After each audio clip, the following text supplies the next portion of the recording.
Doctor, nada más que no está cargando para presentar, no sé si lo pueda poner así, o sea, Sí, lo sin puede modo poner. presentación. Sí, sí lo puede poner. A lo mejor no está cargando Ok, porque nos comparte la ventana. ¿Sí? Eso pasa cuando comparten la ventana en lugar de la pantalla, pero lo puede poner así, no hay ningún problema. ok, bueno, voy a empezar entonces. Bueno, muy buenos días. Entonces, yo les voy a exponer el día de hoy sobre el sarampión. Para empezar, pues, ¿qué es esta enfermedad? Es una enfermedad febril exantemática, es decir, es caracterizada, es parte de un grupo de enfermedades que se caracterizan precisamente por tener un cuadro febril y exantema. Es aguda y es muy contagiosa y es producida por el virus del sarampión. Se caracteriza como tal por un periodo prodrómico febril con manifestaciones respiratorias y un enantema específico. Y después ocurre una erupción maculopapulosa generalizada, que es el exantema. La enfermedad generalmente se autolimita, pero en algunos casos se pueden presentar complicaciones moderadas o graves. Como tal, ¿cuál es la etiología de esta enfermedad? El virus forma parte de la familia Paramyxoviridae. En esta familia se encuentran diversos tipos de virus, entre esos el virus de la parotiditis, el virus de la influenza, el sitial respiratorio. En el caso de sarampión, este pertenece al género Morbillivirus y tiene una forma esférica de 100 a 250 nanómetros de diámetro. Está formado por un ARN monocatenario de sentido negativo y se encuentra contenido en una nucleocápside helicoidal, que a su vez está rodeada de una envoltura pleomórfica de 156 a 300 nanómetros. Como tal, el virus tiene ciertas proteínas específicas estructurales que le dan esta capacidad vírica. Los factores de virulencia importantes que le permiten tanto la adherencia como la fusión a las células para infectarlas, como función entre células y formar células gigantes multinucleadas. Estos factores como tal son dos, que es la proteína F, proteínas de fusión, y la proteína G. La proteína G va a ser diferente dependiendo del virus que corresponde a la familia Paramyxoviridae. Y en el caso de sarampión, la glucoproteína es la hemaglutinina o proteína H. Como tal, este virus también es sensible a las variaciones de temperatura, humedad e iluminación y se inactiva con la mayoría de los agentes desinfectantes. Algo muy importante es que su único reservorio es el humano y existe como hospedadores, además del humano, también pueden ser algunos primates. Teniendo en cuenta la etiología, la enfermedad va a tener una vía de transmisión principalmente de persona a persona a través de gotitas. Estas gotitas, pues, de secreciones respiratorias, y menos frecuente por diseminación aérea en un lapso no mayor de 2 horas, precisamente por esta inestabilidad del virus a sobrevivir por mucho tiempo.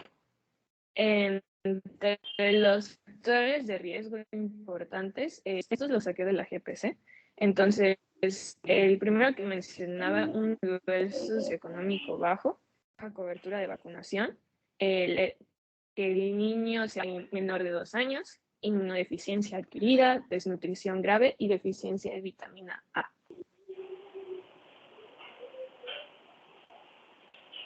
La epidemiología se me hizo bastante interesante. El virus como tal es altamente contagioso y tiene un periodo de incubación de 7 a 14 días, periodo de contagiosidad que se consideran 4 días antes hasta 4 días después del inicio del exantema, y pues como tal la enfermedad adopta un curso endémico y a su vez epidémico. Tiene picos estacionales en el invierno y en la primavera que van de manera progresiva y alcanza cifras máximas cada 2-3 años y una elevación todavía mayor cada 10-15 años. Como tal, el virus pues su único reservorio es el humano. Entonces, para mantener la endemia de esta enfermedad, se debe disponer de mínimo un individuo cada 14 días que sea susceptible a esta enfermedad o que en total sean 26 a 27 casos consecutivos por año. Las epidemias ya del sarampión ocurren cuando se tiene un mínimo de 40% de individuos susceptibles. Si hablamos específicamente de México, antes de la era vacunal, que fue en 1973, las epidemias de sarampión ocurrían cada 2 años y posterior a las campañas, los brotes epidémicos pues, se fueron alargando cada 5 años.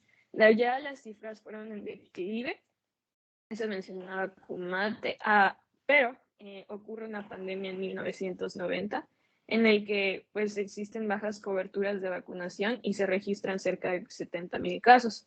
Y ya fue que a partir de 1990 ya los casos de sarampión fueron en declive hasta que podemos llegar a la actualidad en el boletín epidemiológico de la semana 45. El sarampión como tal, cualquier caso nuevo de sarampión es de notificación inmediata y podemos notar que desde el 2016 al 2020 no ha habido ningún caso. Algo que me llama la atención es que en el boletín epidemiológico del 2016, en la primera hojita te mostraba un aviso precisamente de que, así tal cual, ¿no? De que había un brote del virus del sarampión en Estados Unidos. Y me pareció muy interesante porque ocurrió este aviso y pues aparentemente meses posteriores y al siguiente año pues no hubo ningún caso de sarampión. ¿Dónde? Aquí en México. Ajá. Aquí en México. Bueno, vamos a Sí, aprovechar la brecha que usted come. Vamos a aprovechar esta brecha. Entonces, tomando algunas cosas. Ni modo, ya me metí un poquitito, no mucho. Es un hecho que a pesar de que contamos con una vacuna eficiente desde hace muchos años, bueno, desde hace muchos años, a mí me tocó vivir el brote de sarampión en México de 1990. Sí, cuando vimos sarampión en muchos adultos y se murieron un montón en 1990, era yo residente de infectología. Y ahí tuvimos un problema y a partir de allá se cambiaron mucho las políticas de vacunación. Y de ahí en adelante, pues en México cada vez fueron descendiendo los casos de sarampión hasta que desde hace varios años no hay casos locales. Los casos que hemos tenido han sido casos importados, de gente que ha venido en otros lugares. Creo que hace 2 años llegaron los extranjeros a Cancún con sarampión y no hubo ningún caso autóctono de sarampión en el país. Como usted dice, hace 2 años en Nueva York hubo un brote de sarampión y pensamos que nos iba a llegar. ¿Por qué cree que no llegó? ¿Por qué cree que nosotros no tenemos sarampión? Por lo menos no tenemos brotes de sarampión y en los últimos años ningún caso autóctono. ¿Qué cree que ha sucedido en México? Por las campañas de vacunación. Exactamente. Nosotros, si algo hace bien México, es vacunar. Salvo este problema que hemos tenido con COVID, no nos ha ido muy bien, pero sí nos ha ido mejor que en muchos otros países. México vacuna bien a su población y la población acepta las vacunas. Aquí hay pocos grupos antivacunas. De tal forma que cuando ha habido brotes cercanos a México, se ha podido impedir que haya casos locales. Primero porque una buena parte de la población está vacunada y la otra porque la Secretaría de Salud implementa rápido cercos epidemiológicos, en algunos casos revacuna, hace campañas de revacunación y eso ha impedido que tengamos casos nuevos. Y tenemos un programa, que es un programa que usted ya nos señaló, de la enfermedad exantemática febril, cuyo objetivo principal es estar buscando casos de sarampión que no se parecen al sarampión sobre todo, ¿no? Para que en el caso de que se detecte alguno, se hagan las medidas preventivas correspondientes. Ya, siga. Pasando a la patogenia como tal, el virus del sarampión tiene la capacidad de infectar distintos tipos celulares y esto es por la presencia de sus receptores. Tiene el receptor CD46, que es un factor de regulador de complemento, y nectina, que como tal va a reaccionar con las células epiteliales. Y también tienen los receptores CD150 que forman activación para la transmisión de señales de los linfocitos y pues van a actuar específicamente en las células dendríticas y los linfocitos como T. El proceso patogénico como tal inicia primeramente con la inoculación de las células, posteriormente hay en las mismas y una amplia diseminación a través de la viremia y la diseminación linfática. Esto llega como tal a las células de la conjuntiva, de las vías respiratorias, aparato urinario, vasos sanguíneos, sistema linfático y sistema nervioso central.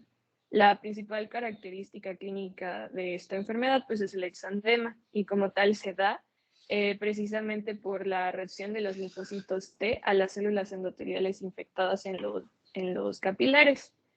Como tal, posterior al exantema, pues lo ideal sería la curación y posteriormente la inmunidad para toda la vida de esta enfermedad, pero hay cuadros atípicos que se pueden dar precisamente por ciertos aspectos del virus. En sí, hay 3 mecanismos diferentes. Como tal, puede darse por encefalitis postinfecciosa, también por infección directa de las neuronas o por desarrollo de variantes defectuosas del virus.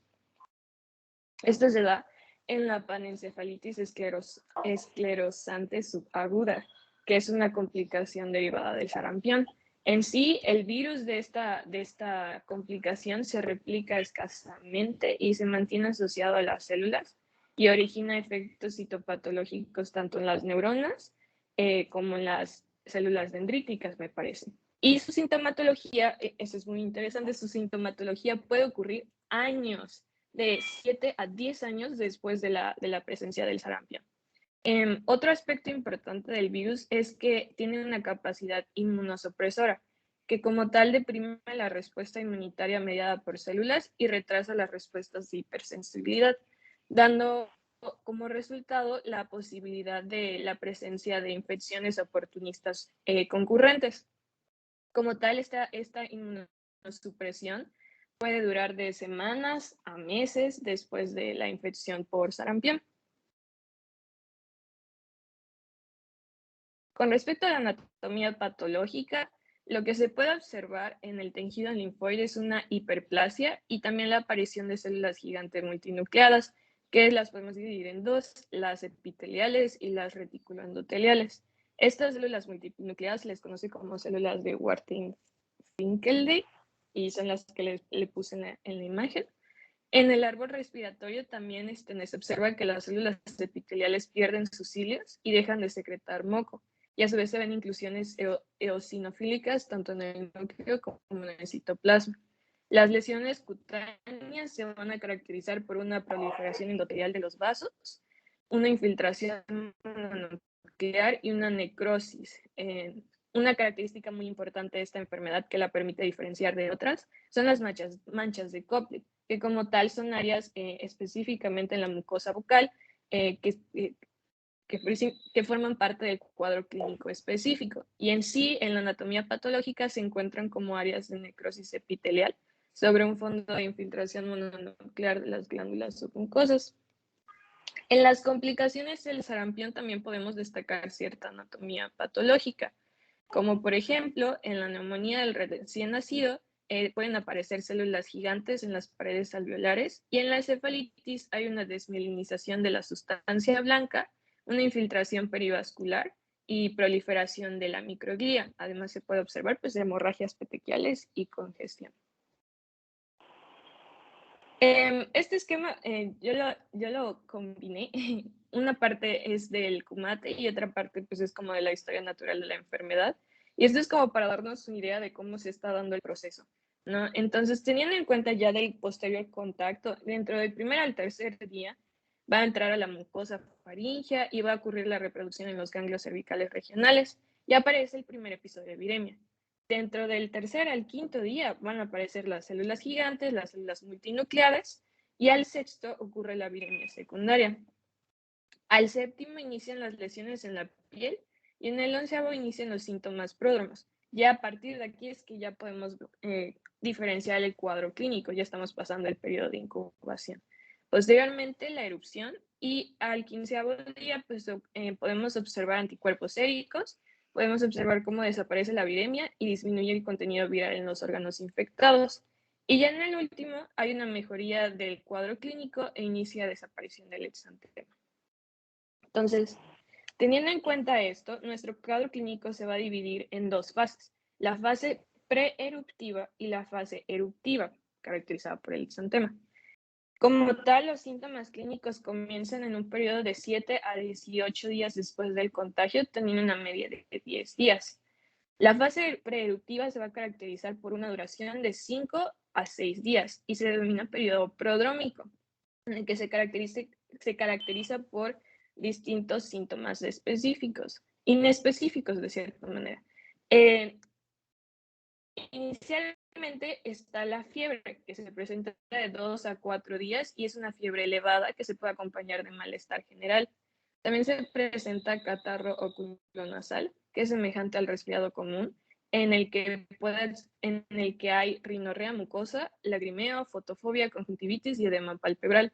Como tal, el conjunto de esto puede ocasiona lo comúnmente denominado facies sarampionosa del paciente.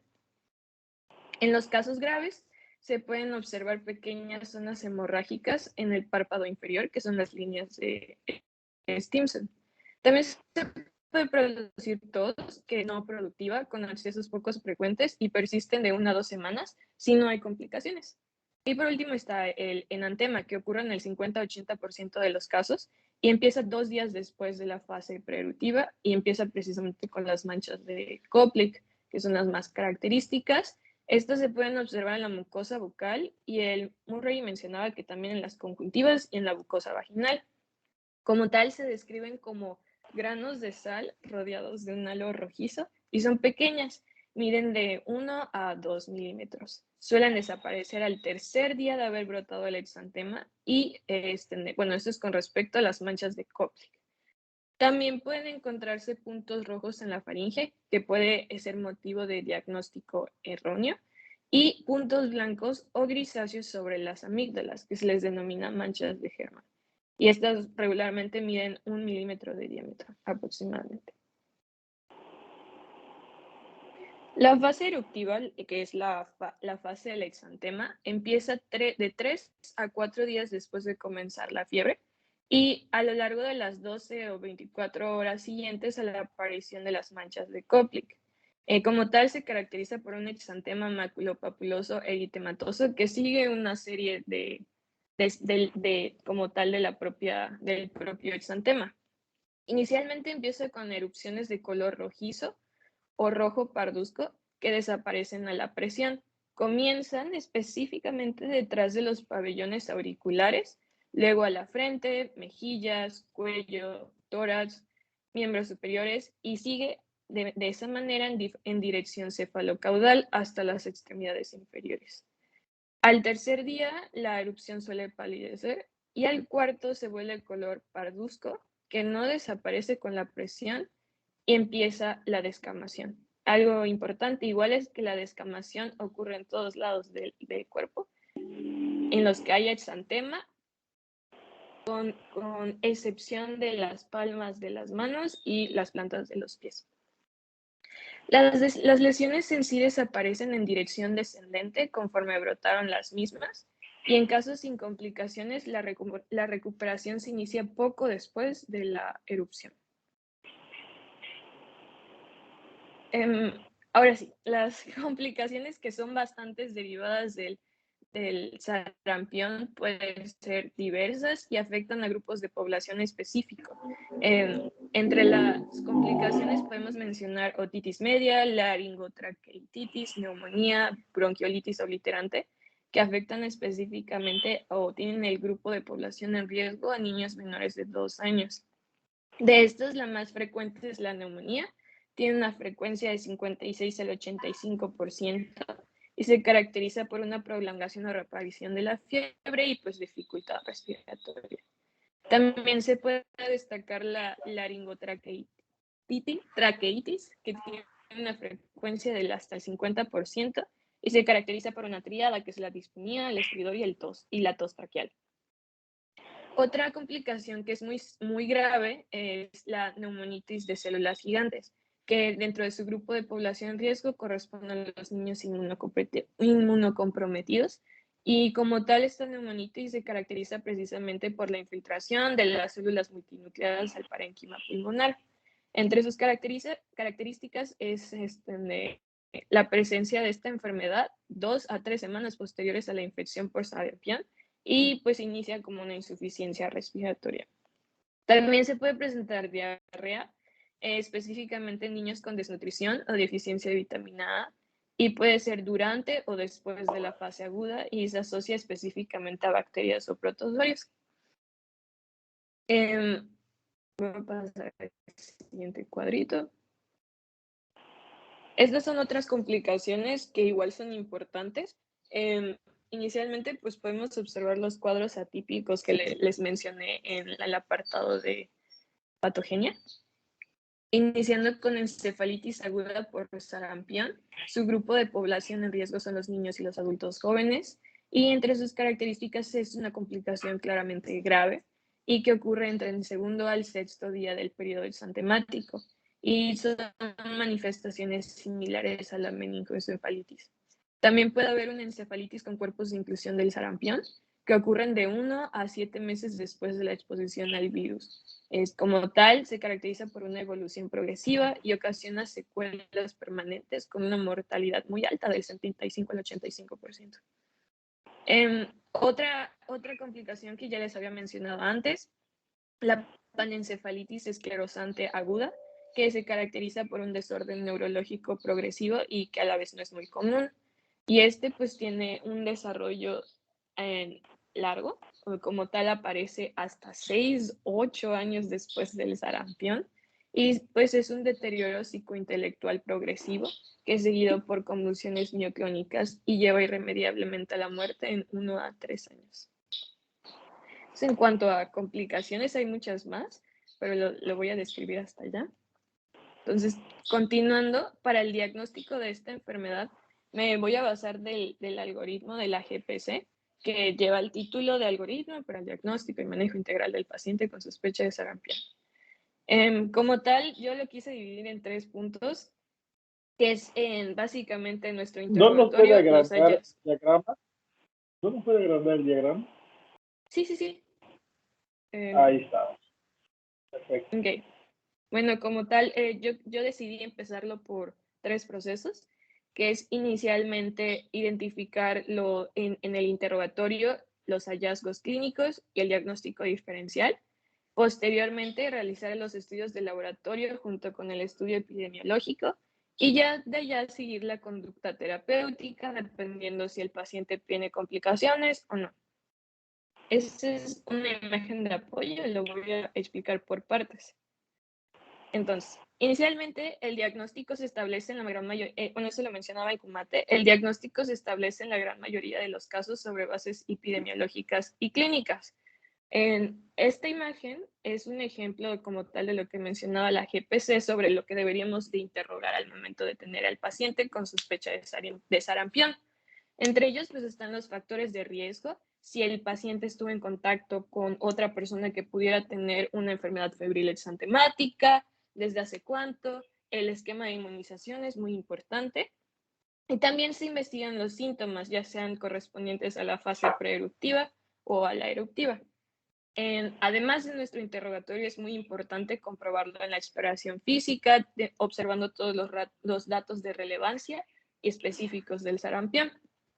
Algo muy importante para el diagnóstico es su diagnóstico diferencial, en que nos puede apoyar sobre todo cuando no se presentan los síntomas característicos. Entre el diagnóstico diferencial, las enfermedades que podemos encontrar es la rubiola, enfermedad que vamos a ver después, el dengue, el exantema súbito, que lo repetí, la enfermedad de Kawasaki, el eritema infeccioso y la escarlatina.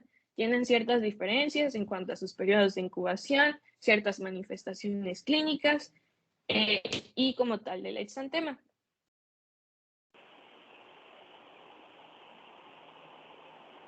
Posteriormente a la sospecha como tal del sarampión, se realizan estudios de laboratorio junto con un estudio epidemiológico y la vigilancia epidemiológica. Los estudios como tal, la GPC mencionaba que se debe tomar una muestra de sangre a cualquier paciente en el que se sospeche infección por sarampión. La prueba de elección es para establecer un diagnóstico rápido, es de la detección de anticuerpos de inmunoglobulina M específicos del virus de sarampión en sangre, y pues tiene utilidad tanto en el diagnóstico, en confirmar el diagnóstico de sarampión, como en el estudio de la vigilancia epidemiológica. Hay otras pruebas diagnósticas serológicas y moleculares, como lo es la PCR de la transcriptasa inversa, me parece que así se dice, que permite la detección del GNN para el sarampión. También puede ser el aislamiento y la genotipificación. Eso es en cuanto a estudios de laboratorio. Y el estudio de vigilancia epidemiológica es otro aspecto importante tanto del diagnóstico como tal de las acciones del médico ante un caso de sospecha. Las acciones inmediatas ante un caso de sarampión es principalmente notificar el caso probable, realizar el estudio epidemiológico y la toma de muestra, ya sea de suero, exudado faríngeo y de orina, después de iniciado el exantema. Además de eso, se tiene que hacer un estudio de la comunidad, como de manera para presentar límites ante lo que nos estamos enfrentando, y se aplican medidas preventivas. Entre las medidas preventivas estamos hablando específicamente de inmunización.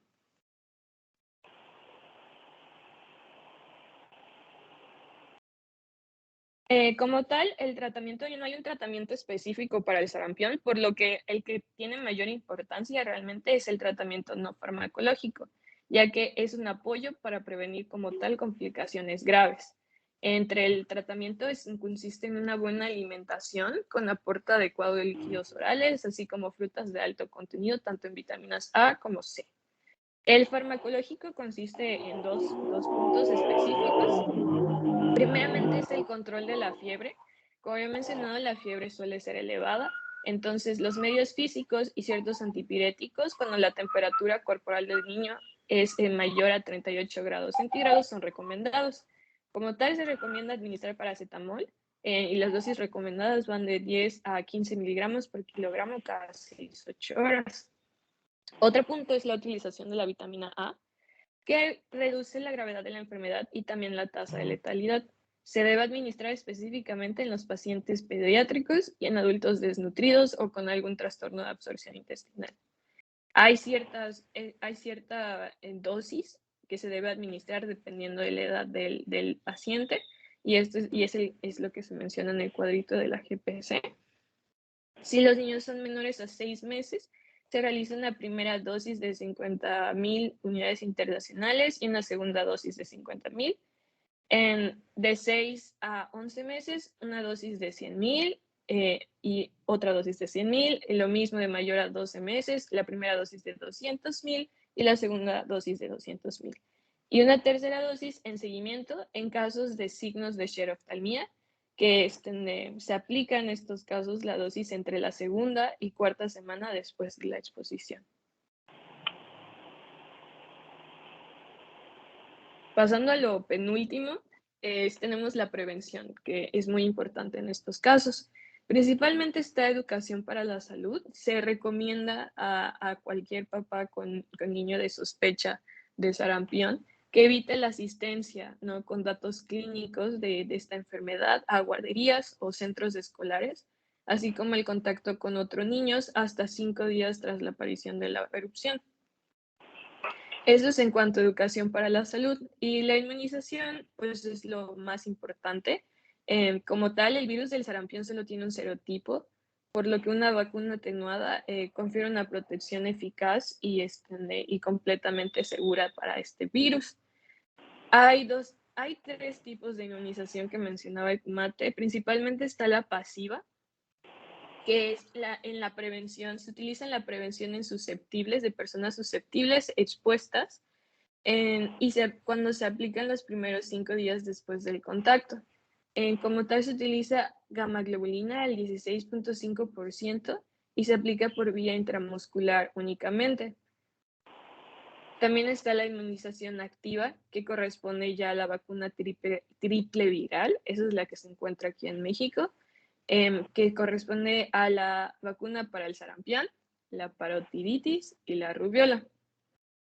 Esta como tal es una vacuna de 2 dosis. La primera se aplica a los 12 meses de edad y la segunda un mes después de la primera dosis.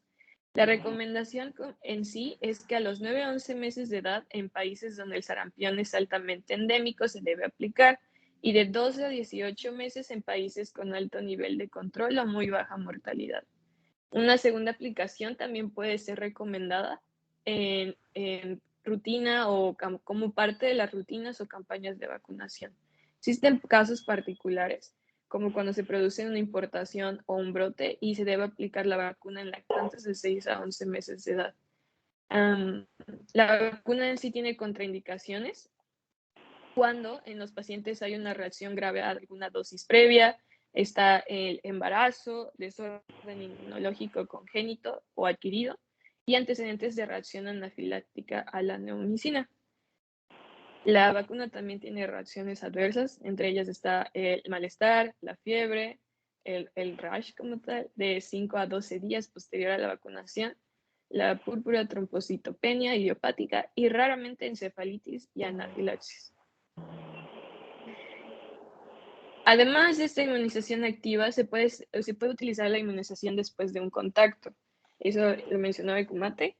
Decía que la aplicación de virus con los virus vivos atenuados, que es básicamente eso, la vacuna, dentro de las 72 horas posteriores al contagio puede prevenir la enfermedad y, pues, y se recomienda como medida preventiva en lugar de la aplicación de gamma globulina en los mayores de 1 año.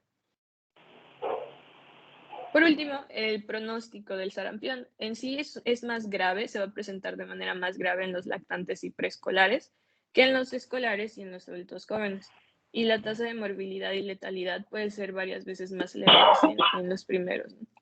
También es muy grave en personas con desnutrición, sujetos con inmunodeficiencias, padecimientos malignos y particularmente la leucemia o sometidos a tratamientos con esteroides o inmunosupresores, básicamente nuestros factores de riesgo. Además de eso, como tal, el curso del sarampión suele ser a la curación.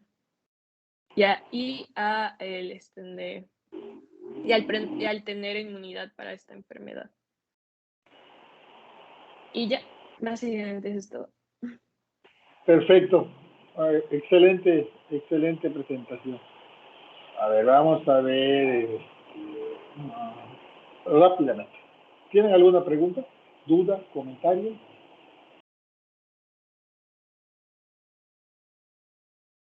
No, doctor. ¿Quién me dijo que no? ¿Quién fue el que dijo no? Aarón. Aarón, te gusta meterte a las carreras de caballos, Aarón. Aarón, nos acaban de dar una muy excelente descripción con muchos detalles del sarampión típico o clásico. No se le fue ninguna a Diana. ¿Qué es el sarampión atípico, Aarón? Pues, como bien mencionó, pues Diana, ¿no? Es que no tiene todas las características, pues, normales que uno podría esperar, ¿no? De sarampión, que es tanto las linfadopatías con exantemática o infecciones que pueden ser prodrómicas. Tienes muy buena idea de lo que es. Entonces, vamos, te voy a pedir que me lo leas. A ver dónde me lo vas a leer. Ya están viendo mi pantalla. Sí. Aquí está, léelo por favor en voz alta. Ok, sarampión. ¿Lo ves? Sí, sí. Los pacientes que han recibido la vacunación con la aplicación de la vacuna inactiva a menudo tienen una clínica más leve y menos característica en comparación con aquellos que padecen el sarampión primario típico. Por lo tanto, pueden pasar desapercibido o ser erróneamente diagnosticado. En este caso, el periodo prodrómico suele ser más corto, aproximadamente de 2 días, y puede haber fiebre y cefalea. Generalmente no hay coriza, conjuntivitis ni tos. El exantema inicia en la periferia, suele comprometer palmas, respeta miembros inferiores, puede ser urticariforme, maculopapular e incluso hemorrágico vesicular. La infección es menos contagiosa que el sarampión primario. Entonces, aquí, esto fue lo que nos dijiste, nada más que aquí ya lo estás leyendo con cierto orden, porque ya está redactado. Y aquí el punto muy importante es que esto ocurre en los pacientes que han recibido la vacuna con virus, no inactiva, sino con virus inactivado, no con vacuna inactiva.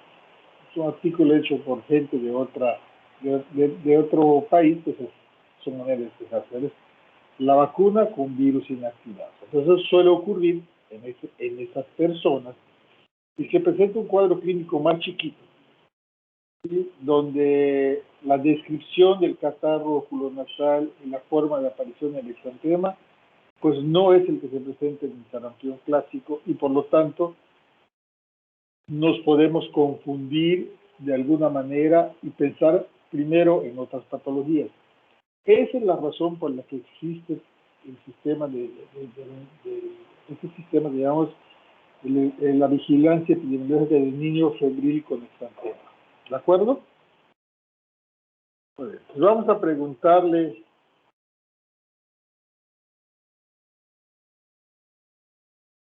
a Augusto.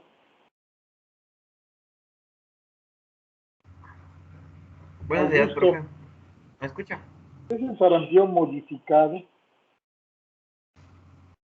Supongo que es un cuadro de sarampión, pero con algunas, con características diferentes de un cuadro clínico, típico. Pues ese sería típico, ¿no? Sí, pero no sé, cuando escucho modificado, en lugar de que sea como que sin unas características específicas del típico, sino con alguna característica, sino como que, por ejemplo, cuando mencionaban del daño neurológico, que pues se vaya hacia ese lado, pero no estoy seguro. Muy bien. Léelo, aquí está.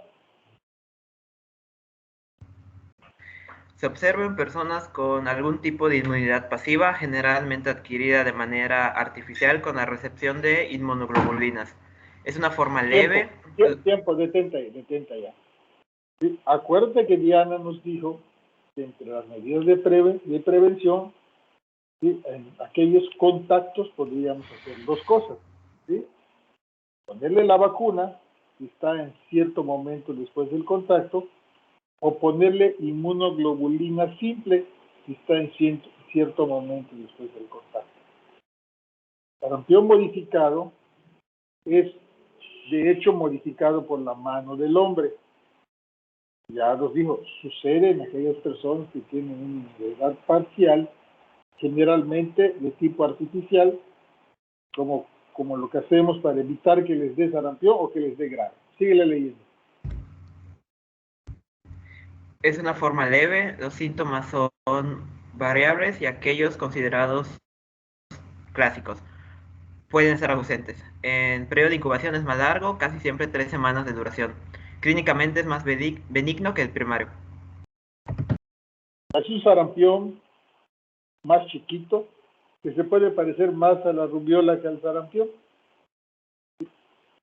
que en este caso, pues, como nosotros lo estamos modificando, pues ya no cuesta mucho trabajo diagnosticarlo, porque es la consecuencia de un acto que nosotros estamos haciendo, aunque pudiera suceder por la vacunación también, ¿no? Entonces, un paciente que está parcialmente inmunizado puede tener un sarampión atípico o puede tener un sarampión modificado. ¿De acuerdo? Y nada más la última pregunta antes de pasar con el tema. Le vamos a preguntar a Gustavo. Gustavo,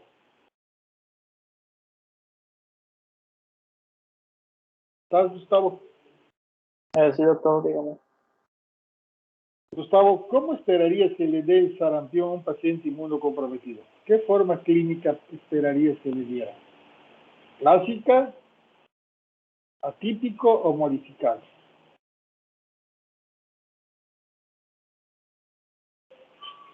Yo diría que la clásica. ¿Alguien quiere ayudarle a Gustavo? Bueno, vamos a preguntarle a Diana. ¿Cómo esperaríamos, Diana, el sarampión en un paciente inmunocomprometido?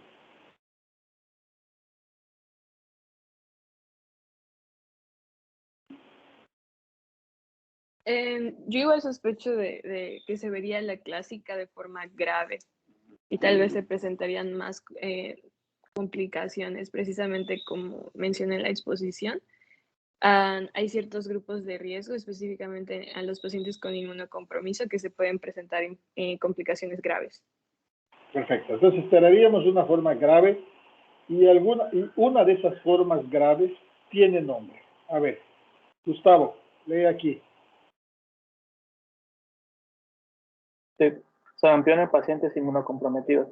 Pueden no presentar exantema, pero sí desarrollan las complicaciones del sarampión, más comúnmente neumonía, neumonitis por células gigantes y encefalitis crónica. Entonces aquí estamos viendo que el sarampión puede no parecerse al sarampión, pero cuando se parece al sarampión, nos puede presentar la forma, a ver si está por acá, la forma hemorrágica del sarampión. Hay una variedad que se llama variedad hemorrágica del sarampión, donde ese exantema que es maculopapular se convierte en hemorrágico cuando se presenta. Creo que no está acá. No está. No está la forma hemorrágica acá. Pero ahí, si lo buscamos por allá por internet, vamos a encontrar la forma hemorrágica como una forma clínica descrita en el paciente inmunocomprometido. Aquí está, sarampión hemorrágico o sarampión negro, ¿sí? Que es, bueno, aquí está tomado una fotocopia de un libro, miren, de una tesis, creo. Debe poner por aquí alguna cosa más seria que es. Pero bueno, esa es la otra forma clínica que se puede presentar en el mundo comprometido. Bien, vamos rápido con rubiola, para que tengamos media hora para revisar lo que va a ser la tarea.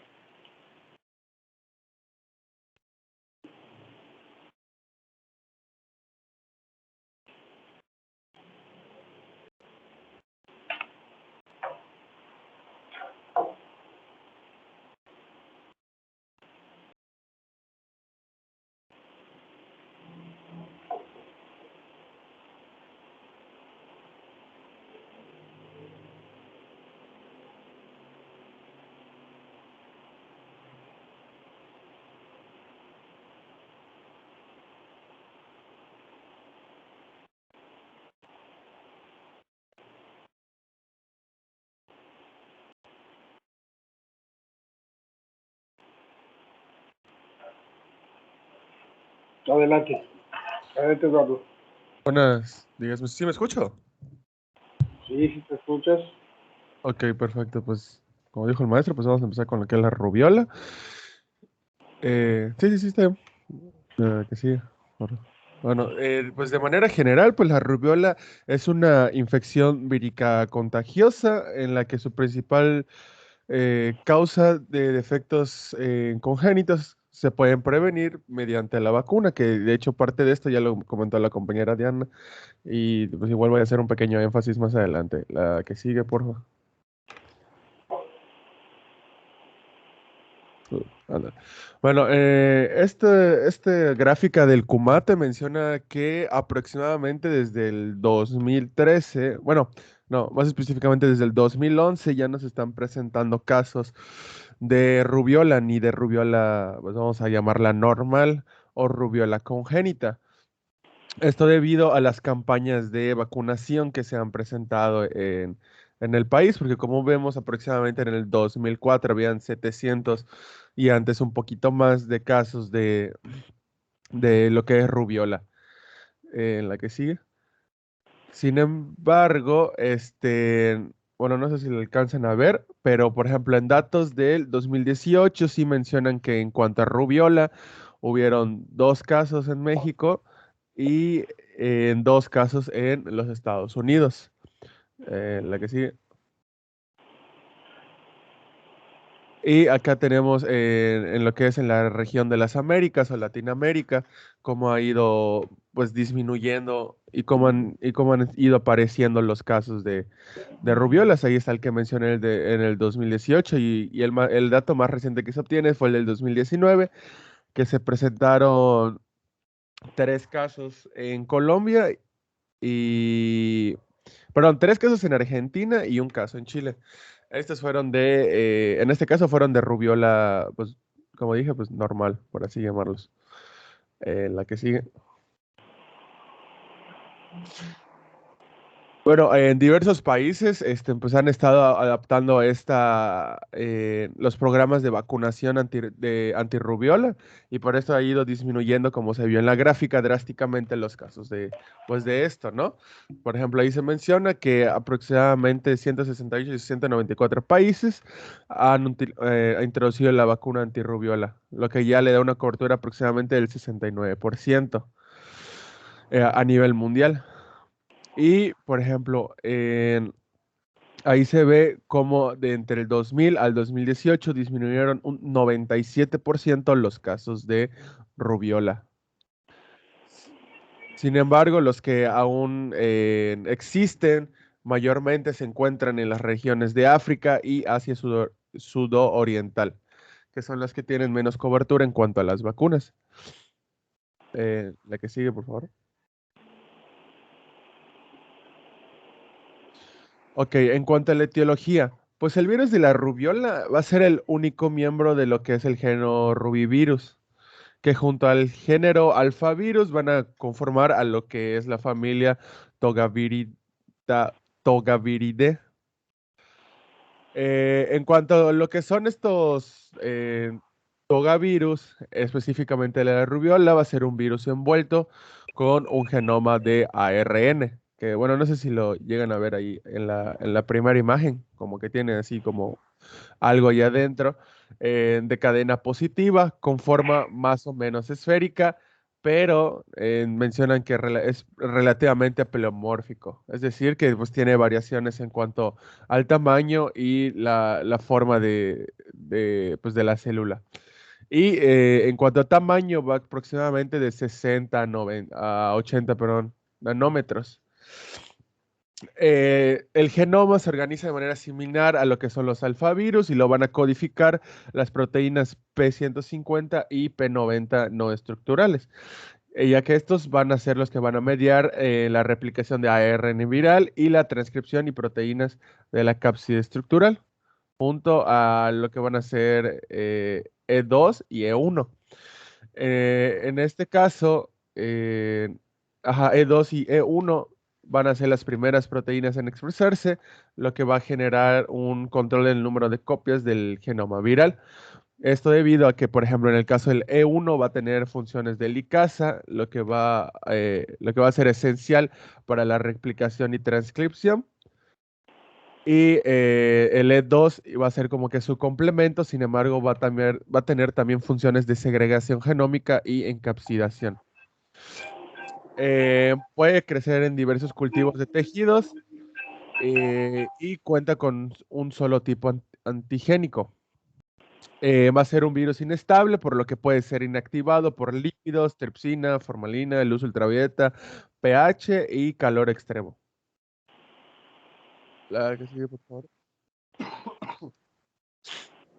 Bueno, en cuanto a la patogenia, pues su principal puerta de entrada son las vías respiratorias en las que va a ir multiplicándose y diseminándose, perdón, ampliamente antes de la aparición del exantema, que el exantema pues prácticamente va a ser como un sarpullido.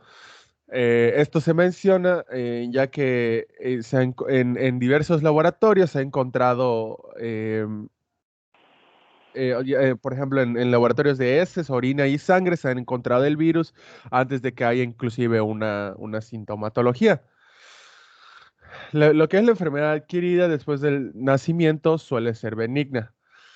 Y durante este periodo también suele haber linfadenopatías, como puede ser las adenopatías, como es un agrandamiento mayor de 1 centímetro del ganglio linfático o linfadenitis, que esto pues es similar, nada más que ya incluye signos de dolor e inflamación, como eritemas e hipersensibilidad. En lo que son los anticuerpos séricos, van a aparecer al tercer día de cuando aparezca el exantema o sarpullido, como mencioné, lo que va a alcanzar su máxima concentración un mes después. Y para que posteriormente declinen o disminuyan y persistan durante toda la vida a niveles detectables, dependiendo, claro, igual de la técnica que se utilice. Eh, sí, ya. La que sigue, por favor.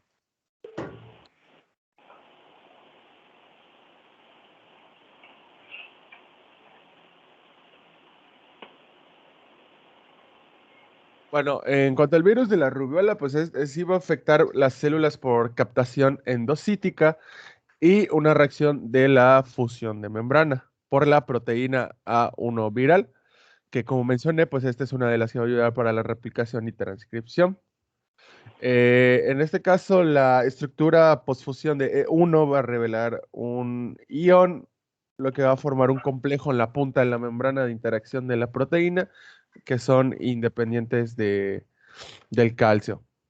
Ahora, en un dado caso que esta infección la quiera una mujer durante los primeros meses de embarazos, el virus puede llegar a atravesar la placenta e infectar al producto. Y de hecho esto puede ser causa de aborto, perdón, que de hecho lo voy a mencionar un poquito más adelante. Eh, igual existe una probabilidad de que el producto o el bebé adquiera la infección si la madre si la madre la padece. Esto va a variar de acuerdo a la edad o al periodo en el que se obtiene, del embarazo en el que se obtiene la enfermedad. Cuando es durante las 8 primeras semanas de gestación, va a ser mayor la probabilidad. Sin embargo, igual menciona que depende mucho de la epidemia en la que se presente. Pero sí, y sin embargo, posterior a las 8 semanas va a ser superior al 50%. Perdón, en las primeras, no antes. En las primeras 8 semanas va a ser superior al 50%. La que sigue, por favor.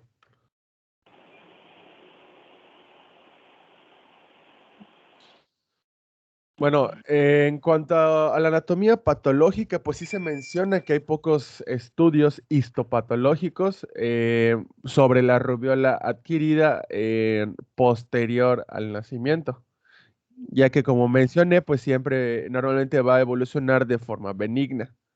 Eduardo, Sí, me voy a retirar 2 minutos. Por favor, sigue con el tema. Yo me incorporo. Te aviso cuando yo esté por acá. ok, maestro, perfecto. Síguele.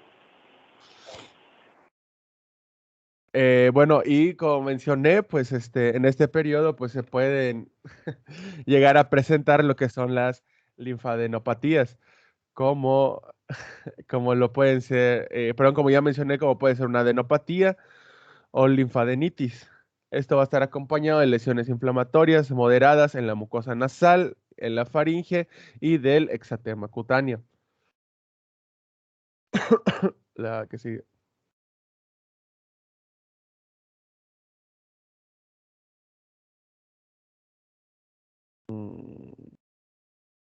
Bueno, en este caso, los tejidos de fetos abortados infectados con rubiola revelan daño necrótico no inflamatorio, específicamente en estos órganos que se pueden ver en las imágenes. Por ejemplo, en los ojos se va a afectar principalmente la iris y la retina, en el corazón, el miocardio y las células endoteliales de los vasos cardíacos, en el cerebro, perdón, va a haber lesiones necróticas vasculares en los vasos sanguíneos cerebrales. Y en cuanto a los oídos, se va a ver afectado el epitelio del conducto coclear. La que sigue. Bueno, en cuanto a la teratogenicidad de la rubiola, puede ser causada o debida a diversos mecanismos, principalmente un efecto directo citopético del virus, que pueden desencadenar una apoptosis y la inhibición de la mitosis a través de alteraciones del citoesqueleto, lo que va a causar una detención parcial del desarrollo de un órgano. Y que esto, como acabo de mencionar, pues puede causar una necrosis. Como por ejemplo, un mecanismo teratogénico puede ser la interacción de los productos virales del retinoblastoma, que va a regular el crecimiento de las células fetales. La que sigue, por favor.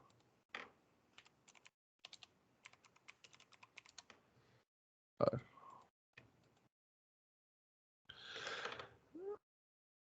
En cuanto a las manifestaciones clínicas, pues tenemos como dos clasificaciones. La primera de estas va a ser la rubiola después del nacimiento. Después del periodo, va a tener un periodo de incubación, perdón, que va a durar de 2 a 3 semanas, en las que la enfermedad suele iniciarse, pues como ya mencioné, pues con linfadenopatías, es con mayor predominio en la zona cervical, posauricular y suboccipital, que muchas veces va a pasar inadvertida hasta que aparecen los exantemas y la fiebre. Estos van a aparecer casi al mismo no, bueno, estos van a aparecer casi al mismo tiempo, aproximadamente desde el tercer o cuarto día Aquí ya de de vuelta, la ¿eh? enfermedad. Ok, maestro, perfecto.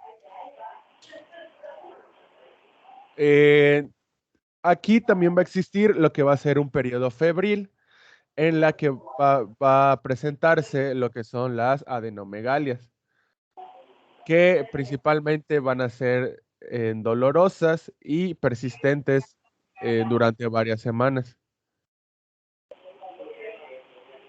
La que sigue, por favor.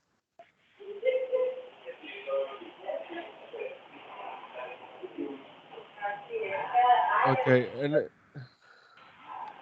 bueno, en cuanto al... bueno, pues como ya mencioné, también va a haber una aparición de lo que es el exantema, que este va a estar constituido por elementos maculopopulares de color rosado de aproximadamente de 2 a 4 milímetros de diámetro. Estos van a iniciar en la cara y posteriormente se va a ir generalizando hacia todo el cuerpo, siguiendo una dirección de arriba hacia abajo. Y normalmente no dura más de lo que son 3 días y va a desaparecer en el mismo orden en el que aparecieron, es decir, de igual manera de arriba hacia abajo. Sin embargo, en algunas ocasiones puede dejar manchas y muy rara vez furfurecia mínima. También en este periodo, que es el periodo exantémico, puede aparecer congestión conjuntival, tos, rinorrea y congestión faríngea, así como un enantema constituido por pequeñas máculas puntiformes en el paladar blando, que es como se ve en la imagen.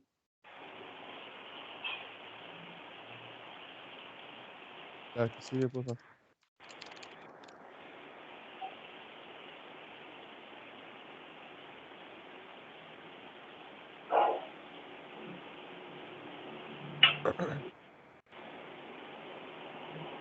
Perdón.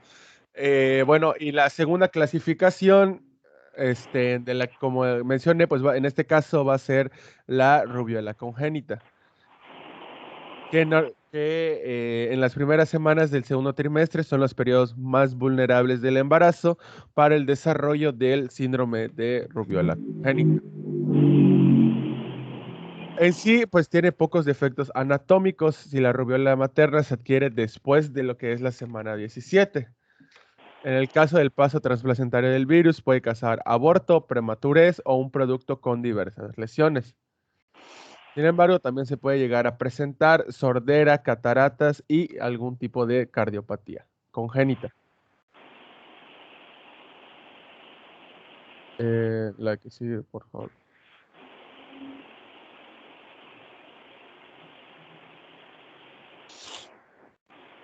Bueno, entre las complicaciones o las más comunes que se han encontrado, pues han sido la artritis, la encefalitis y la púrpura trombocitopénica. En el caso de la artritis, sin embargo, inclusive esta artritis se puede complicar aún más, ya que puede haber artritis con derrame, que normalmente esta artritis con derrame es casi exclusivo de adolescentes y adultos y puede atacar así tanto como pequeñas como grandes articulaciones. Sin embargo, se menciona que se cura de manera espontánea en un término de 5 a 10 días sin dejar secuelas. Y también puede aparecer poliartritis. En el caso de la encefalitis, ese sí es muy poco común. De hecho, se menciona que tiene como una prevalencia de 1 en 6,000 casos. Y este es post-infeccioso, es decir, posterior al periodo de rubiola. Sin embargo, va a estar sin desmielinización, y casi siempre va a ceder sin dejar secuelas. Sin embargo, se han habido casos de casos mortales. Y un caso aún más raro, pero que sí puede estar presente, es la de la púrpura trombocitopénica, que ha remitido espontáneamente, como en otros padecimientos virales, que pues, como ya se han mencionado igual en otras enfermedades, pues es un trastorno hemorrágico el cual va a afectar el sistema inmune y lo que va a destruir a las plaquetas. Y pues por eso van a tener esa apariencia. Sí.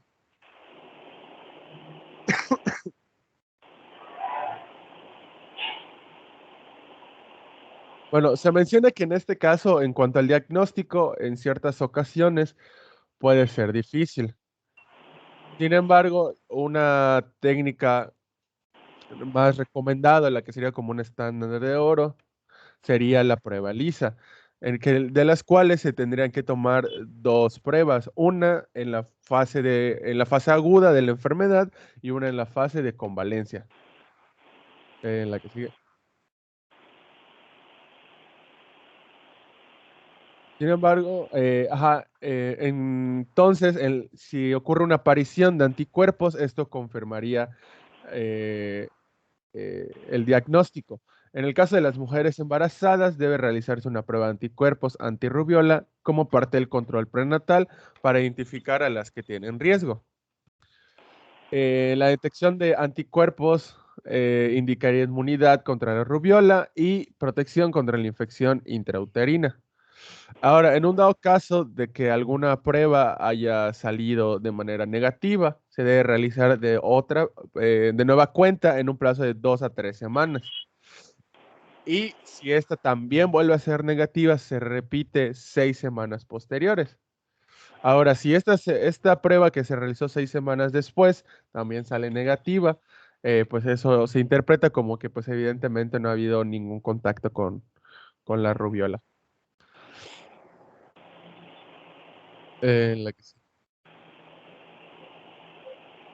Ahora, en un dado caso en que sí, la confirmación del diagnóstico se realiza con una prueba de anticuerpos IgM contra la rubiola. Sin embargo, se menciona que no siempre va a ser, o sea, para lo que es la práctica clínica, no siempre va a ser viable. Pues bueno, esta puede aislarse el virus de la faringe, donde 7 días antes del exantema y hasta 14 días después de su aparición. Y menciona que puede haber, que la viremia es anterior al exantema y una vez que ha aparecido es difícil aislar el virus. Pues igual mencionan que la viremia como dos divisiones de esto. La primaria, que va a ser referencia a la invasión inicial del virus en la sangre, y la secundaria va a suceder como que a la par a la primaria, pero con la infección de tejidos en los que el virus se reproduce y vuelve a entrar a la circulación. La que sigue, por favor. Bueno, en cuanto al diagnóstico diferencial, pues tampoco mencionaba mucho porque era muy claro y conciso, ya que, pues como se ve allá en la presentación, pues puede haber, se puede perder con el citomegalovirus, con toxoplasmosis, sífilis congénita y septicemia. Sin embargo, lo recomendado, como se menciona, es simplemente hacer una prueba de cada uno de ellos, pues para descartarlos, ¿no? Sin embargo, pues sabemos que nuestro entorno actual y local, pues sí es sobre todo si nos toca un servicio social en un lugar bastante alejado, pues va a ser complicado, ¿no? La que sigue.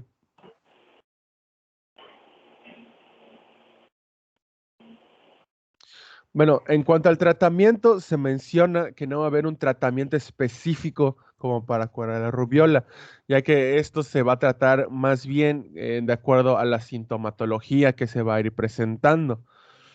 Eh, o en un dado caso puede haber el tratamiento de complicaciones o rehabilitación en algunos casos que se necesite, como igual mencionaré ahorita en un momento. Ahora, el uso de la vacuna o de la gamma globulina no va a prevenir lo que es la infección fetal. Sin embargo, se tienen que estimar los riesgos de defectos congénitos de acuerdo a la etapa de embarazo, ya que como mencioné antes, puede ser una opción el aborto terapéutico, esto es sobre todo para salvar la vida de la madre. Y pues evidentemente esto igual pues en los países o estados que estén regulados. Ah, que sí.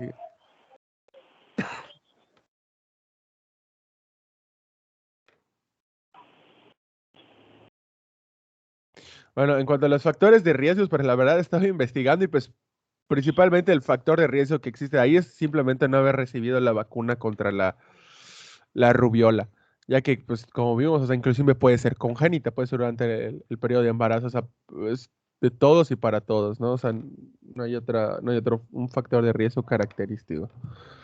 La que sigue. Sí hay, Eduardo, sí hay. Si tú has recibido la vacuna y estás en tu casa, no te pasa nada. Pero si vas a la escuela, ¿sí? Ese es el otro factor, ¿no? La convivencia en grupo. No estar vacunado y la convivencia en grupo son dos factores que tienen mucho que ver con las enfermedades infecciosas que se transmiten preferentemente por vía respiratoria, pero también por vía digestiva. Entonces, esta es otra cosa que habría que considerar, ¿no? Sí, sí, sí, así es. Sí.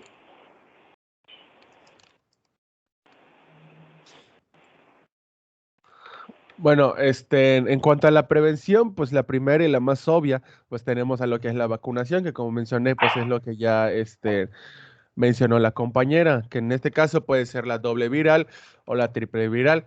En el caso de la doble viral, pues esta va a estar hecha de virus vivos debilitados o atenuados. Y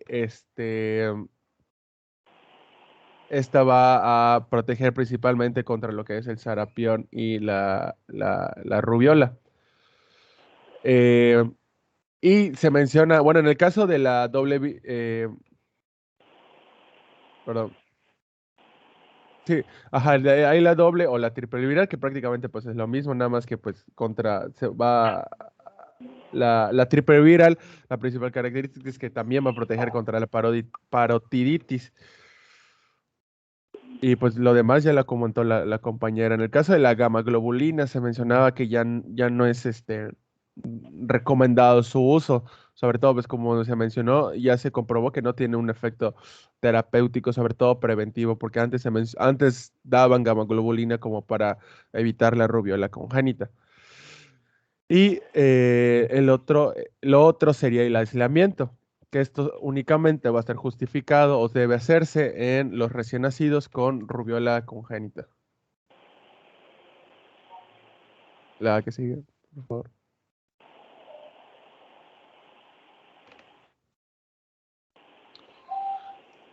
Bueno, en el caso de la rehabilitación, pues no hay algo muy específico. De hecho, puse algo aquí un poquito, eh, específico, ¿no? Porque es de acuerdo, pues como igual mencioné hace un momento, pues depende de la sintomatología y las características de lo que ocurre. En este caso, pues puse en este caso un síndrome de rubiola congénita, como por ejemplo las pruebas de audición, somatosensorial, inclusive puede llegar a necesitar terapia de rehabilitación neurolingüística y de rehabilitación física a los niños diagnosticados. O, por ejemplo, la trombocitopenia, que no va a requerir corticoides, ya que este se va a autolimitar. La que sigue.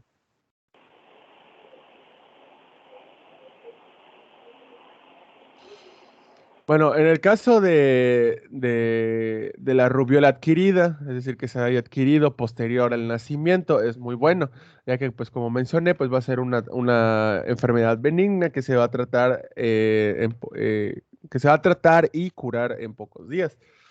Ahora, en el caso de niños con rubiola congénita, es decir, que lo obtuvieron en el periodo de embarazo, casi siempre es menos favorable en este caso, ya que casi siempre va a haber lesiones que van a producir serias incapacidades e inclusive la muerte.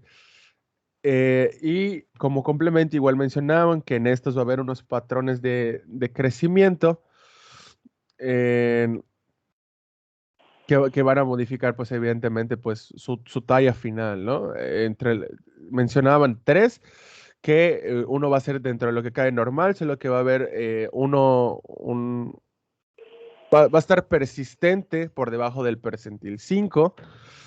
También va a estar inicialmente normal con detención ulterior y la talla final por debajo del percentil 5. Y este puede traer consigo lo que es un daño cognoscitivo.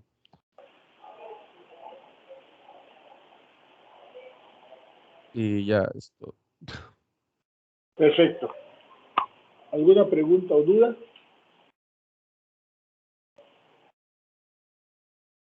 Vamos a ver si es cierto. A ver, José Miguel, hace tiempo que no oigo tu voz. Hace tiempo, Sí, sí, ¿qué pasó, doctor? hace tiempo, 24 horas. José Miguel, ¿qué es púrpura trombocitopénica?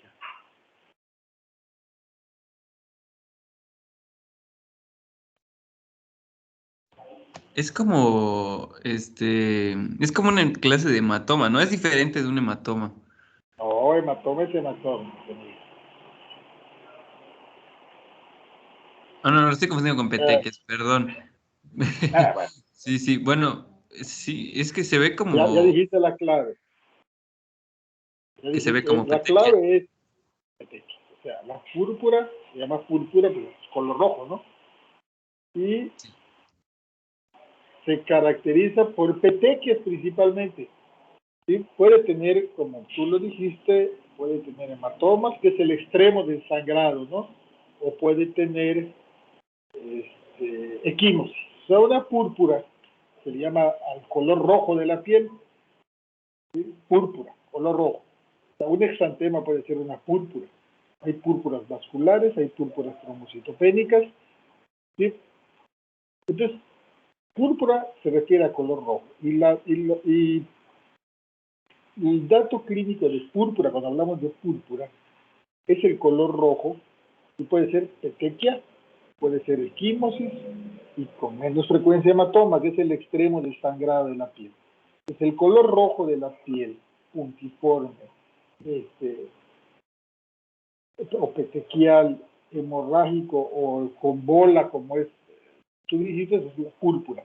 Pero ¿qué es púrpura trombocitopénica? Porque hay dos tipos de púrpura: púrpura vascular y la púrpura trombocitopénica.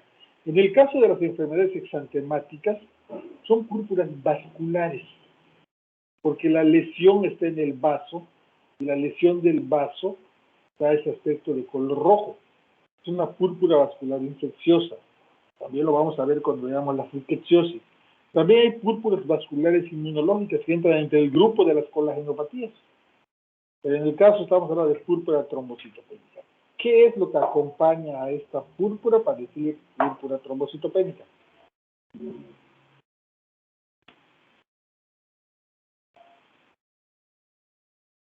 José Pues eso, Miguel. Yo creo que, pues como dice su nombre, trombocitopénica, que pues hay disminución trombocitopenia, tal vez.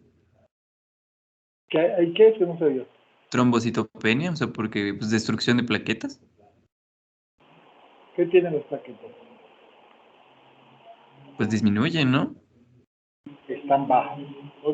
Están bajas. O sea, la púrpura trombocitopénica es una hemorragia en la piel que puede ir desde petequia hasta hematoma, pero habitualmente es petequia, ¿sí? Que se asocia a baja de las plaquetas. Hablamos de baja de plaquetas cuando están debajo de 100.000. La baja de las plaquetas puede tener muchas causas, puede ser infecciosa, puede ser posinfecciosa, puede ser inmunológica. Ya no vamos a entrar al detalle. Pero en este caso, de la rubeola tiene una púrpura trombocitopénica post-infecciosa. ¿Sí? Entonces, cuando vemos púrpura y vemos trombocitopenia, la podemos asociar a muchas cosas. Nada más estoy sondeando aquí si conocemos los términos. Muy bien, vamos a ver. Gracias, José Miguel. Vamos a ver Mari Carmen, Nelson y María Fernanda. Prendan sus micrófonos, por favor, Mari Carmen, Nelson y María Fernanda. Y Diana y Eduardo me van a ayudar a responder. Mari Carmen, Nelson y María Fernanda, abren sus micrófonos, porque con ellos voy. Y vamos a ver, voy a compartir mi pantalla. Presten atención porque esto es tarea, ¿sí? Es tarea y ustedes la van a completar y la vamos a ver hoy y lo vamos a ver en la siguiente clase. Ahí ya se ve el... ¿Ya se ve? Sí, ya se ve. María Fernanda. Hable, por favor, María Fernanda. Dígame, hola. Hola. Mari Carmen, dígame, hola. Hola. Ay, se oyen igual. Igual de bajas. A ver, María Fernanda, van igual de bajitas. Lea el caso clínico, por favor. Sí. Pepito es un niño mediano de 4 años de edad, hijo único, cuyos padres son antivacuna, por lo tanto no se le ha aplicado ninguna. Hace 3 días fue suspendido de su guardería por la presencia de fiebre, con el antecedente de que hace 2 semanas uno de sus compañeros presentó una enfermedad febril exantemática que se diagnosticó como probable rubiola, sin que esto se haya corroborado. Ante esta situación, es llevado a consultar a 5 días de evolución de la enfermedad por la persistencia de la fiebre y la aparición de hiperemia conjuntival, tos, rinorrea y hielina y adenomegalias retroauriculares, suboccipitales y cervicales de 2 centímetros en su diámetro mayor, así como exantema maculopapular en cara. No se encuentra otro dato normal. Sara, su madre, es una mujer de 25 años de edad que está con 6 semanas y ha acudido a 2 consultas prenatales. Ella no sabe qué vacunas tiene, aunque reconoce que en la infancia le aplicaron algunas. Pedro, su padre, tiene 26 años de edad, se refiere sano y de plano no sabe si le han aplicado alguna vacuna ni le interesa. Como otro dato relevante, desde hace 3 meses convive con ellos el gatito Misifu, de 3 meses de edad. Muy bien. Entonces vean ustedes, este es un caso de la vida real, ¿no? Se lo vi a Silvia Pinal. Vamos a ver, Nelson. Sí, doctor. La primera pregunta está fácil, Nelson. ¿Cuántos pacientes son? ¿Cuántos pacientes son? 4, porque la madre está embarazada también, hay que tener en cuenta. Pero Entonces eran así, 5. Bueno, 4 de entrada. bueno, involucra igual al niño. A considerar 5, Nelson. Ahí te digo. Sí. Vamos a ver. Mari Carmen, ¿estás de acuerdo con lo que dice Nelson? Dice que son 4 pacientes. Pues sí, ¿no? La madre, el bebé, o sea, el producto, el papá y pues Pepito. Aquí. Pobre de Misifu, todos lo ignoraron. ¿A Misifu se puede dar? A Misifu, pues no sé qué serlo. No sé que tenga Misifu debe seguramente tener Misifu papel allá. Por eso se los puse, ¿no? Si no, no se los pongo. Pero seguramente el Misifu tiene algo que ver con lo que está pasando. O podría tener algo con lo que está pasando en esta familia. Nelson, ¿qué factores de riesgo tiene toda esta familia y en especial el niño? Pues de entrada, los padres dicen que son antivacunas, entonces por lo tanto afecta al niño que pues él no se le ha aplicado ninguna, entonces es altamente probable que se le presenten enfermedades de este tipo. O sea, que tenga enfermedades, prevenir por vacunación porque a él no se le está viendo. Entonces es un factor de riesgo para el niño. ¿Alguno más? Pues igual, no sé si sea como tal un factor de riesgo, pero pues el estado de la madre que está embarazada, pues también le puede predisponer a tener alguna otra enfermedad, si no se monitorea. ¿Alguno más? Y la presencia del gatito puede estar ahí. Ese gatito que tiene que ver ahí, Nelson. No sé, probablemente es el contacto con ellos, porque pues las destaca que hace 3 meses convive el gatito y a lo mejor puede estar, a lo mejor si el niño juega con él o está con ellos o no lo cuidan o no tienen los cuidados apropiados con él, puede ser causante de algún problema. Muy bien. María Fernanda, ¿está de acuerdo con Nelson y quiere agregarle algo más o está totalmente de acuerdo y no quiere agregarle algo más? Pero pues otro factor de riesgo tal vez sería que estuvo en la guardería, ¿no? Porque ahí empezó el caso. Por eso Entonces, ese es un factor de riesgo que tiene el contacto epidemiológico de enfermo que parece que tiene lo mismo que está teniendo él, ¿no? Parece. ¿Estamos? Pues ya tenemos varias cosas. ¿Algo más, María Fernanda?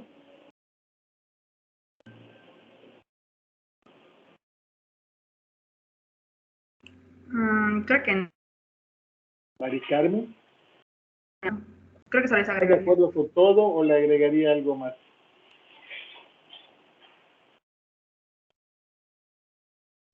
Pues creo que sería todo, porque pues si el niño no tiene ninguna, o sea, no creo que sea toxoplasmosis, porque, o sea, no sé, el gatito tiene 3 meses y si lleva los 3 meses allá, pues está difícil que esté enfermo, ¿no? Normalmente los gatitos tan bebés no salen. Y pues nació en su casa por lo que, o sea, por el tiempo que están dando. Acuérdense que los gatitos no son de nadie, ¿eh? El ejemplo es Misifu, no es de nadie. Los gatitos no tienen dueño. Es el único animal de convivencia que no tiene dueño. Te los recuerdo, siempre será así. Muy bien, vamos a ver. Entonces vamos a responder lo que nos alcance, considerando estos 3 aspectos. No necesariamente en este orden, ¿sí? Porque por hacer algunas cosas tenemos probablemente que brincar algún orden, ¿no? Pero tenemos que tocar las medidas preventivas, tenemos que tomar las medidas el diagnóstico de certeza, luego el tratamiento, el tratamiento puede ser con el gatito agarrado de la cola o con el gatito paseando por la casa del vecino, pero tendríamos que hacer algo. Inclusive considerar tratamientos preventivos si fuera necesario. Así tendríamos que contestar este caso clínico. Y creo que parecería lógico por dónde empezar. Tenemos 4 pacientes, uno está fuera del alcance de nosotros, porque todavía está incubado, está en cajas, no se ha abierto la caja y eso le vamos a llegar a él a través de la mamá, pero tenemos el niño que es el caso índice, tenemos a la mamá y luego tenemos al papá. Entonces, Nelson, ¿con cuál te parecería lógico que empecemos aquí resolviendo el problema?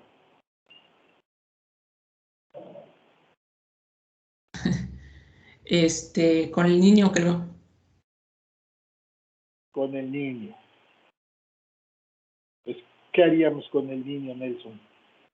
Bueno, pues menciona que en primer lugar su aislamiento, identificar los... A ver, No lo voy a poner, pero por favor, porque ustedes lo van a hacer solitos. Ok. ¿Sí? Sí. Primero lo vamos a aislar. ¿De quién lo vamos a aislar, Nelson? Primero mencionó desde en primer lugar, donde asistía a la guardería, creo, decía. La guardería. Y Era, ¿sí? sí. Y pues en su casa también hay que tener cuidado por si está en contacto con su mamá, por supuesto que ella está embarazada. Perfecto. Pero ahí no hay nada que hacer. Duerme con ella, Nelson. Y si no duerme con ella, no duerme. Pero bueno, está bien. ¿Qué más hacemos? Pues en este caso analizar los síntomas que tiene para poder llegar a un probable diagnóstico. Perfecto. ¿Y qué más? Y posterior a eso, pues una vez determinado, pues establecer un tratamiento para ello. Hasta que tengamos el diagnóstico. Sí. ¿Sí? Mari Carmen.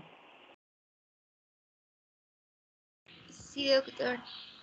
¿Está de acuerdo con lo que dijo Nelson? ¿O retrocedemos o agregamos? Pues no, sí estoy de acuerdo. En todo. Sí. ¿Sí? María Fernanda. Sí, doctor. ¿Está de acuerdo con lo que dijo Nelson? Sí, yo creo que primero hay que tratar al niño y revisar qué manifestaciones tiene y tal vez... Mari Carmen, ¿cuál es el diagnóstico? ¿Qué diagnóstico pondría de número 1 y si consideramos las condiciones de la familia? ¿Por qué interesaría ese diagnóstico número 1? Pues yo diría rubiola. ¿Qué diría rubiola? ¿Por qué? ¿Por qué diría rubiola? Pues para empezar por el contacto, o sea, con un niño que estuvo enfermo en la guardería.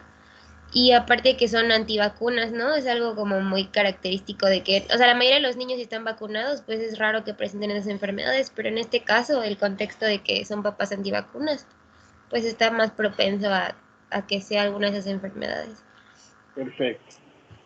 Vamos a preguntarle, bueno, María Fernanda estaría de acuerdo con lo que dice Mari Carmen, que la primera posibilidad y la de mucho interés ahorita sería rubiola, porque hay un niño que les dijeron que tenía rubiola, pero no lo comprobaron.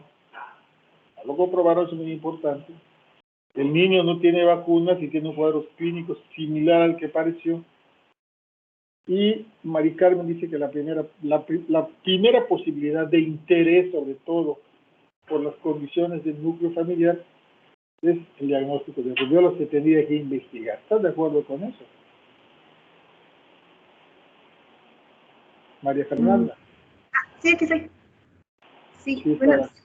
recuerdo que en la clase mencionaron que tenía un periodo de incubación de 2 semanas y el niño había convivido hace como 2 semanas con un compañerito, ¿no? Y también pues, había mencionado que se caracteriza por las... O sea, ¿el cuadro clínico se parece al de una rubiola, María Fernanda? Sí. ¿Sí se parece? Sí. Eduardo, ¿estás de acuerdo que el cuadro clínico se parece al de rubiola o no? Sí, maestro. Se parece, ¿verdad? Sí. ¿Quiénes les dieron clase ayer? Dígame sus nombres.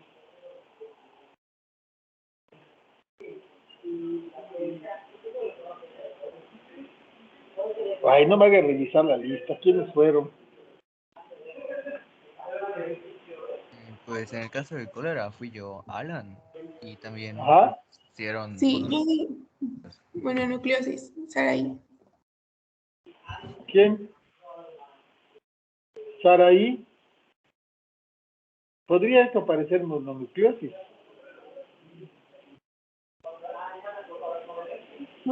Pues Se podría decir que no tiene mononucleosis con lo que tiene el paciente.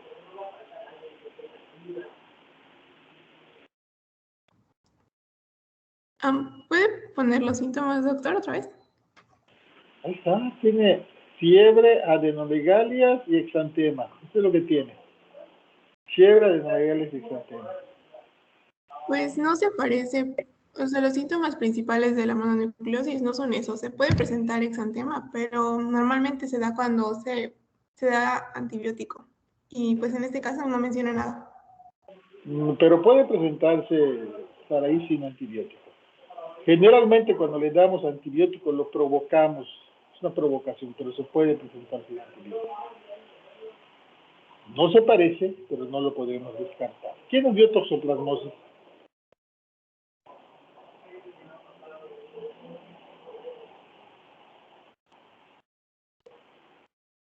Bueno, toxoplasmosis es otra cosa que no se puede descartar.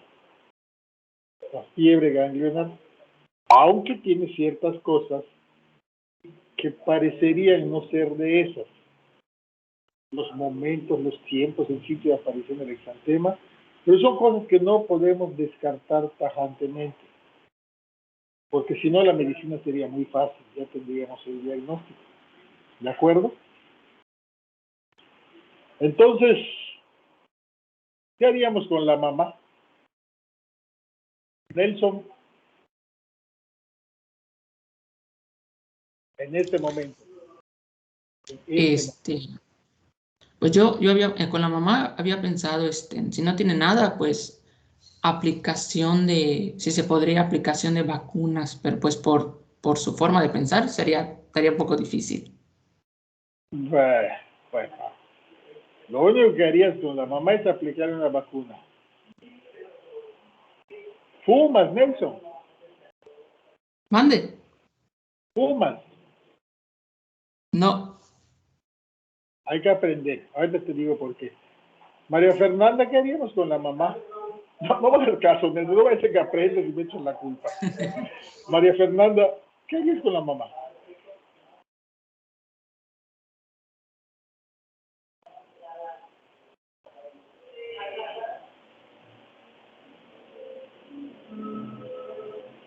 María Fernanda. Se nos fue María Fernanda. Mari Carmen, ¿qué haría con la mamá? Pues creo que es intentar convencerla bueno, pues primero ¿De qué la va a convencer? de que se ponga la vacuna por por los riesgos que hay para el feto, porque bueno, a lo mejor hay antivacunas, pero chance si le dicen todo lo que le puede pasar pues al bebé, pues la convences, pero no sé, porque luego son muy radicales con lo de las antivacunas. Ay. Usted entonces dice como Nelson que habría que convencerla para que la vacunen. ¿Sí? Pues no sé, si no está infectada todavía. No lo sabemos, pero bueno. Parece que está de acuerdo con Nelson. Y Alan hace rato que está levantando la mano. Alan. Ya volví. Sí, ya volvió. Quiero tener. Ahorita, Alan, te voy a dar la palabra. Vamos a ir a ver. ¿Qué haría con la mamá, María Fernanda? Bueno, recuerdo que creo que se le podría hacer una prueba hasta de inmunoglobulina. ¿Inmunoglobulina contra qué? ¿Cómo, perdón? ¿Contra qué? ¿Inmunoglobulinas contra qué? ¿Para rubiola? Bien. Alan, ¿qué nos quieres decir? Es que doctor, yo leí y de acuerdo a la exposición de mi compañero, pues en el caso de que sea gamma globulina o vacuna, pues no se consideraba como tal una medida, ya que pues se ha visto que no previene ningún daño a nivel fetal. Entonces, Pero no sé si sea cierto. ¿Qué harías tú, Alan? Pues es que, como mencionaba también el Kumate, pues está como que controvertido ponerla o no. Pero yo creo que también... ¿Ponerla o no qué? No, creo que sí lo aplicaría. Pues al fin y al ¿Qué le cabo, aplicaría? sí, porque pues si la aplico, pues puedo tener ¿Pero qué le aplicarías, Alan? la vacuna ¿Qué vacuna? de la rubiola. Bueno, el triple esquema, rubiola, parotiditis y sarampión. Ahora vamos a ver a una persona más, que ya estamos sobre el tiempo. Eduardo, ¿qué opinas de lo que dicen tus compañeros Mari Carmen, Nelson y también Alan? Porque María Fernanda dijo otra cosa. Sí, igual al escuchar la opinión de los compañeros, la verdad, igual entré como que en un conflicto. Sin embargo, si me baso meramente en lo que leí para exponer, pues, y como recalcó igual Alan cuando empezó su participación, pues efectivamente, pues la rubiola y la gamma globulina, pues no ayudan para nada en la parte, sobre todo para la rubiola congénita.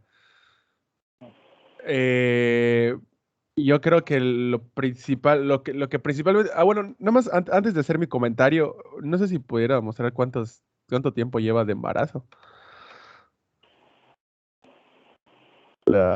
Es 6 semanas. 6 semanas. Ah, bueno, ajá. Entonces, pues primero, pues antes que nada, pues habría que hacer las pruebas necesarias, como la de anticuerpos, la de anticuerpos antirrubiola, para confirmar el diagnóstico de la madre.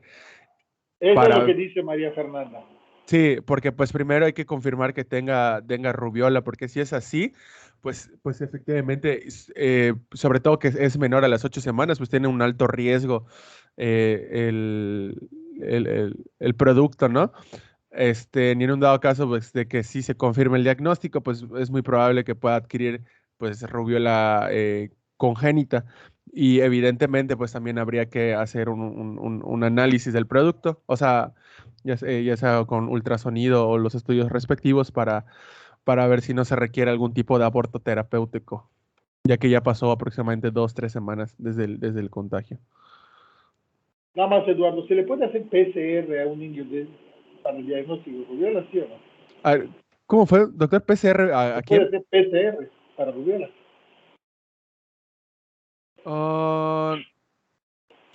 Recuerdo haber leído algo de eso, pero la verdad yo diría que no. Sí se puede hacer. Sí, ok. Sí, se puede hacer PCR y también se puede hacer cultivo, tanto como para rubiola como para sarampión. Ese es un recurso diagnóstico que tendríamos que considerar. Entonces, ¿estás de acuerdo con lo que dice Mari Carmen, Gustavo y Alan de que le debemos aplicar la vacuna contra la rubiola, sí o no? Yo diría que en esta etapa, no. ¿Por qué no?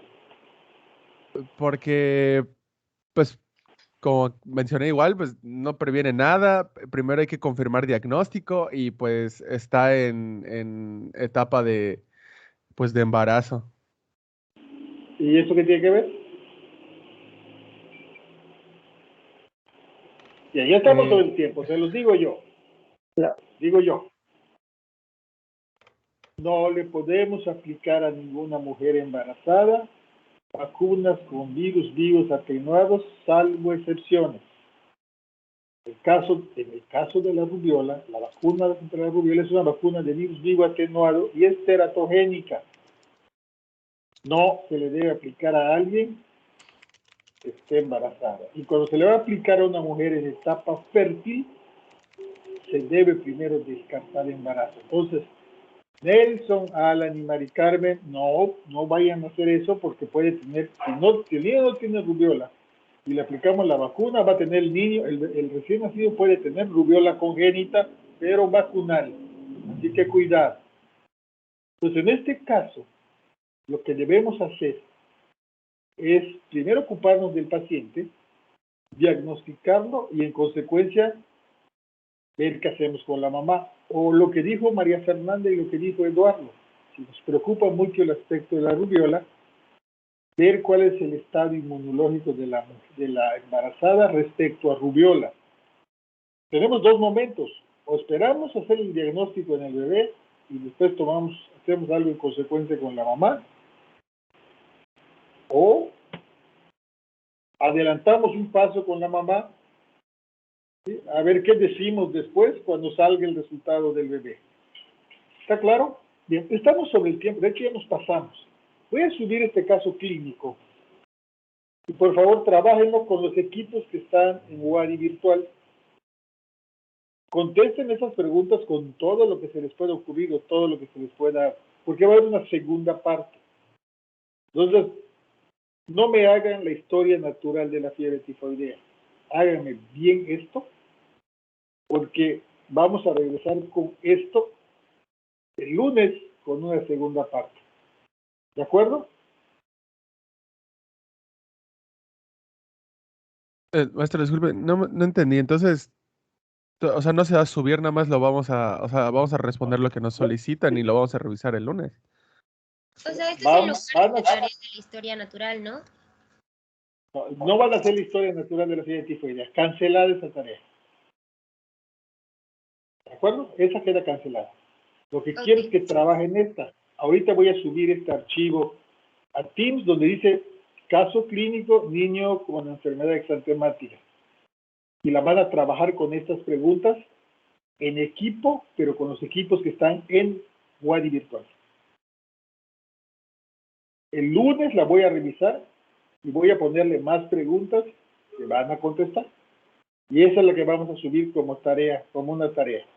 Y ya nada más nos va a quedar una pendiente. ¿De acuerdo?